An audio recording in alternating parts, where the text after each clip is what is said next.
do close out agencies. Since I've been in the legislature, we started what was called Smart Jobs. What was called Smart Jobs. It was an inefficient program. We got rid of it. And then last thing I'll sit down is I have filed over the last several sessions a bill to sunset all unfunded mandates, which means that if the legislature thinks it's that good, then it ought to have to re-up it every time. I can't even get a hearing on the bill. Okay, Erwin, you're up on the first for the next question. If you are elected, will you vote to re-elect Joe Strauss as Speaker of the House? You know, I think it would be presumptive of me to suggest to you who I'm going to be voting for when I'm trying to win this election. But here's what I do want. I'm willing to work with anybody who is willing to allow votes to come to the floor and give them up or down votes on the floor. Amen. One of the things that frustrated me, and I think frustrated you all in the last legislative session, was this despicable chubbing, this filibustering that happened by the Democrats, and my opponent refused to stand up and tell his party to stand down and let these votes come up for an up or down vote. One of the critical votes that was in that that was lost in that filibustering process was voter ID. I have been a loud proponent of the need to require you to demonstrate that you have to qualify that you're qualified to vote. Unfortunately, my opponent has never missed an opportunity to vote against voter ID. Now, the local Mr. Homer will tell you that he proudly supports voter ID. He said that at a Tea Party rally on the 23rd of September. He said in our candidates forum in Hopkins County last week that he's loud and proud and I fully support voter ID. But unfortunately, he is in conflict with the Austin Mr. Homer, because according to your paper here, he told you all, I fully believe that this is a solution in search of a problem. Homer brushed off fear of illegal alien voting as ludicrous. He voted no to require photo ID, House Bill 218 in 07. He voted no to require proof of citizenship to register to vote, House Bill 626 in 07. He voted to allow past voters to circumvent voter ID, House Bill 218 in 09. And the chubbing last year prevented that from happening. So I'm confused which representative we're going to be talking about when we come to issues like this, because he's inconsistent. It's what people are getting tired of in politics. You're being told one thing in this district and another thing happens when you're in session.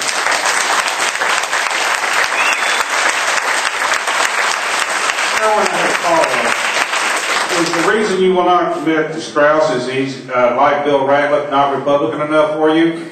Or are you wanting to go back to the Craddock era where, hey... Let him ask the question, folks. Let him ask the question. Go ahead. I think I've asked the question. Okay, well, I think I understand the question. I didn't say I wasn't going to support Speaker Strauss. I didn't say I would. I said what I will do is support anybody who will allow the House to proceed in its normal session so we can have up or down votes on what's coming up on the floor rather than allowing filibustering. If it's Speaker Strauss, I'll be happy to embrace it. Look, folks, we need good conservative thinking in Austin from this district. And if Speaker Strauss is willing to embrace those principles, I'll work with him until the cows come home. But there's some things, folks, that we have to understand that we can and cannot compromise. I won't compromise my faith or my family or my freedom. But I can compromise how to spend or cut a dollar. And it's important that we understand what we're going to compromise. I'll work with the Speaker if he's willing to do that. Okay, thank you. Mark, your turn. Very simple question to the answer, and the answer is yes, because I helped get Joe Strauss in office. I helped remove the man that claimed absolute control over the House of Representatives, a man that I am sent to Austin to be your representative, to be your public representative, and this man stood before us, and when asked the question, do you have absolute control over this House, or absolute authority over this House? And his answer was yes. Yes. Folks, That's what my uncle and many of you men and women out there fought for back in World War II, to fight off tyranny and dictatorial people like Hitler and that. That is not what I was sent to the Texas House of Representatives to do for. Joe Strauss brought civility back to this House. He brought civility that has not been seen since 2001. He allows the House to work. That's what we're sent there for. That was what was so refreshing. That's why all the members worked together again. All D's and R's were walking together and working on legislation that is important to Texas. And it's because of Joe Strauss. Because he let the membership work. Because he did not run the House from the Speaker's office. He let all 149 members, 150 being Speaker Joe Strauss, represent their district and vote how they felt their district would be best represented. As far as the chubbing issue that was brought up by my opponent, I stood. The gentleman that started the chubbing sits from me, that chair from me. Talked to him for hours about standing down and not doing that. And then when I had a bill that came before during the same, and he stood at the back mic and said, can I ask you some questions? And I said, no sir, I will not take any questions. I don't agree with what you're doing. And I turned around and stepped away from the mic. And if he wanted to kill my bill, then so be it. That's what he didn't kill it. He went up there and talked on it for another 9 minutes, which is what the House rules allow him to do. And to say that Joe Strauss or any speaker could stop that is just, you don't know the House rules. Chubbing is part of the House rules. Speaker Craddock couldn't stop it if it happened on his watch. Joe Strauss couldn't stop it by rule. Now, you could go down and try to talk them down, and believe me, many members were trying to talk them down from doing that. But that is part of the House rules, and that's just that part of your representative form of government. That's what keeps a supermajority from overrunning a minority, and it is an important part of the legislation. On voter ID, I have to say something because my opponent keeps bringing this up. I did vote against the bills that he's talking about because they weren't voter ID bills. They were voter suppression bills.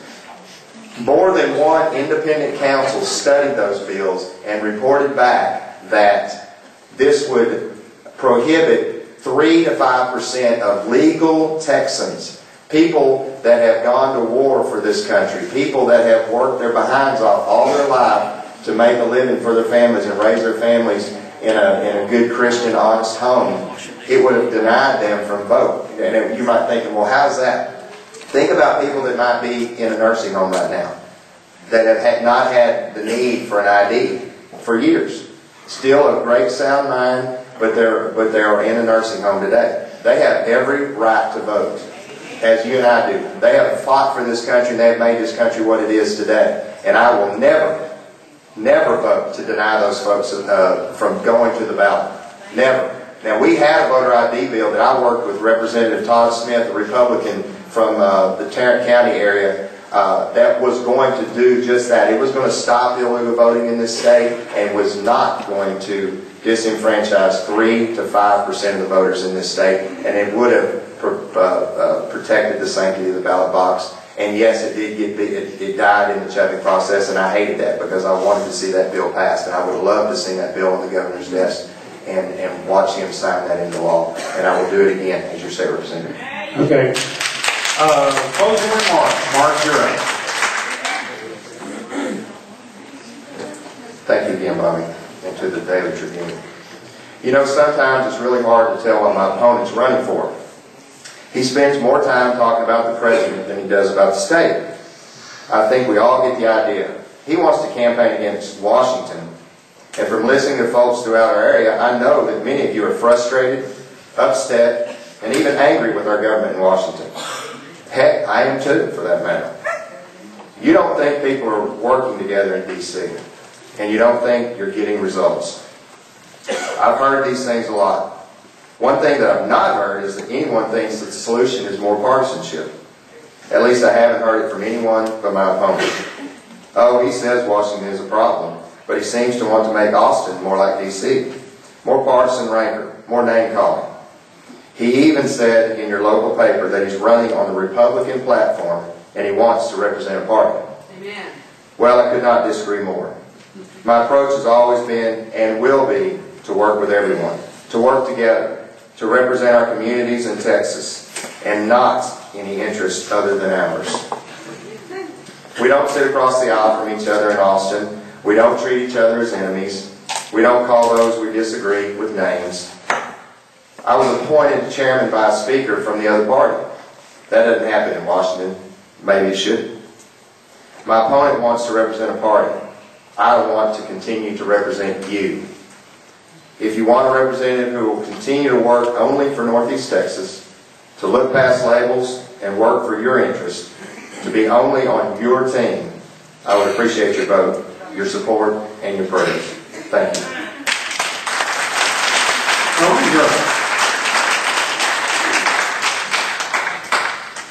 I just got to tell you folks, 71% of the people in this state want voter ID. And when the kind of voter ID that we were going to pass last year was passed in Georgia, it increased voter turnout by over 6%. It increased voter turnout in Indiana over 70% when it was passed there. And the reason it was is because it lended validity to the voting process and let people know that their votes really did count and really did matter. You know, Ronald Reagan said, trust but verify. We verify by examining the record. I have been decrying higher taxes and big government mandates. I want to secure our borders, pass voter IDs, create jobs, and get back to basics with education. I was talking about those kind of positions before I ever thought about running for this office. But with my opponent, we don't know where he stands. The local Mr. Homer seems to agree with all these things.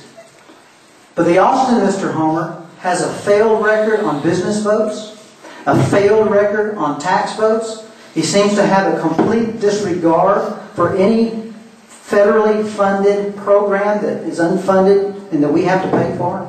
And he's against voter ID. He has lost his way. Maybe that's why he's so richly bankrolled by the plaintiff personal injury trial lawyers. Many of you probably heard about this organization called Texans for Insurance Reform, who's funding a big part of his campaign. That group is 99% funded by liberal personal injury trial lawyers. You're here. Folks, we're at a fork in the road. And as Yogi Berra once stated so humorously, when you're at a fork in the road, take it. Let's take the right road. Let's dispense with political games. Folks, this is serious.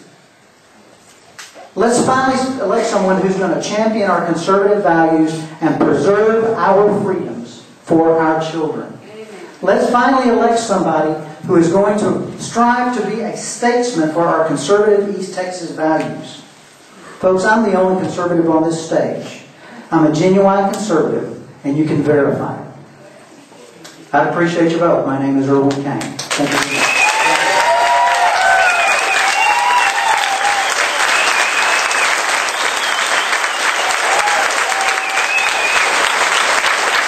Thank you everyone for coming out to the great, and I hope you enjoyed it as much as I did.